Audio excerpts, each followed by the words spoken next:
Hi అండి, అందరికీ నమస్కారం. Welcome to my channel. నేను మీ రాజుని. సంక్రాంతి శుభాకాంక్షలు. ప్రతి ఒక్కరు కూడా ఈ 3 రోజులు చాలా బాగా ఎంజాయ్ చేయాలని మనస్ఫూర్తిగా కోరుకుంటున్నాను. అలాగే ఈరోజు మా బాబు భోగి పిడకలు భోగి మంటలో వేస్తానండి దండ కట్టుకున్నాడు.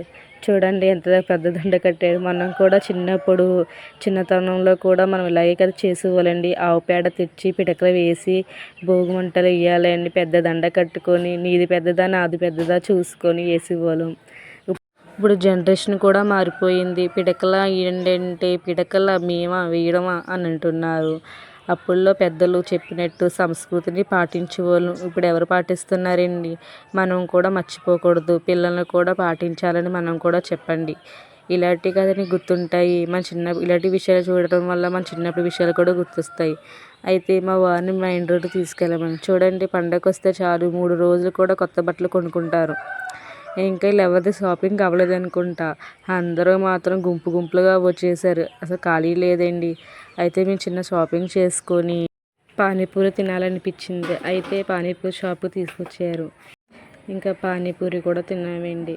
ఈరోజు పండగ ఎంత బాగా చేసుకున్నారో కూడా కామెంట్ బాక్స్లో కామెంట్ చేయండి. అలాగే మా వీడియో నచ్చినట్లయితే లైక్ చేసి షేర్ చేసి బెల్ ఐకాన్ కొట్టి సబ్స్క్రైబ్ మాత్రం చేసుకోండి. Thank you for watching.